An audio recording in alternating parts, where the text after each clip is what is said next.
عرب آبادی مختلف طبقات میں بٹی ہوئی تھی۔ ہر طبقے کے حالات ایک دوسرے سے بہت زیادہ مختلف تھے۔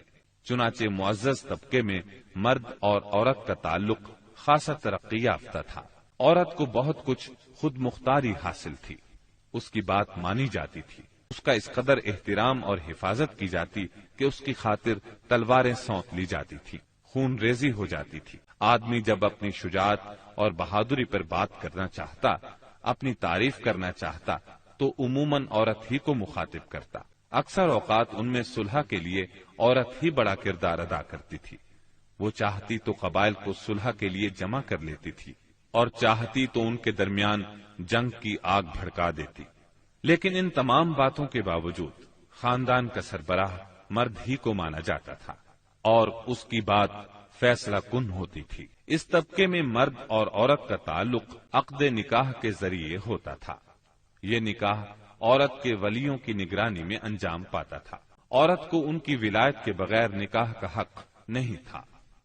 ایک طرف طبقہ اشراف یعنی معزز لوگوں کا یہ حال تھا تو دوسری طرف دوسرے طبقات میں مرد عورت کے اختلاط کی اور بھی کئی صورتیں تھیں، جنہیں بدکاری، بے حیائی، فحاشی اور زناکاری کے سوا کوئی اور نام نہیں دیا جا سکتا۔ زمانہ جاہلیت میں کسی حد کے بغیر متعدد بیویاں رکھنا ایک عام بات تھی۔ لوگ دو سگی بہنوں کو بھی بیک وقت اپنے نکاح میں رکھ لیتے تھے۔ باپ کے بیوی کو طلاق دینے کے بعد یا اس کے فوت ہونے پر بیٹا اپنی سوتیلی ماں سے بھی نکاح کر لیتا تھا۔ طلاق کا اختیار مرد کو حاصل تھا اور اس کی کوئی حد مقرر نہیں تھی۔ زناکاری تمام طبقات میں عروج پر تھی۔ کوئی طبقہ یا انسانوں کی کوئی قسم اس سے مستثنا نہ تھی۔ البتہ کچھ مرد اور کچھ عورتیں ایسے ضرور تھے جنہیں اپنی بڑائی کا احساس اس برائی کی کیچڑ میں لت پت ہونے سے باز رکھتا تھا۔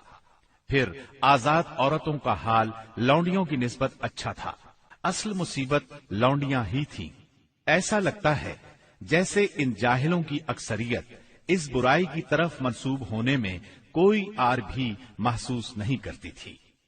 جاہلیت میں باپ بیٹے کا تعلق بھی مختلف نوعیت کا تھا۔ کچھ تو ایسے تھے جو کہتے تھے یعنی ہماری اولاد ہمارے کلیجے ہیں جو روئے زمین پر چلتے پھرتے ہیں، جبکہ دوسری طرف کچھ لوگ ایسے بھی تھے جو لڑکیوں کو رسوائی اور خرچ کے خوف سے زندہ دفن کر دیتے تھے اور بچوں کو فقر و فاقے کے ڈر سے مار ڈالتے تھے۔ تاہم یہ کہنا مشکل ہے کہ یہ سنگ دلی بڑے پیمانے پر رائج تھی۔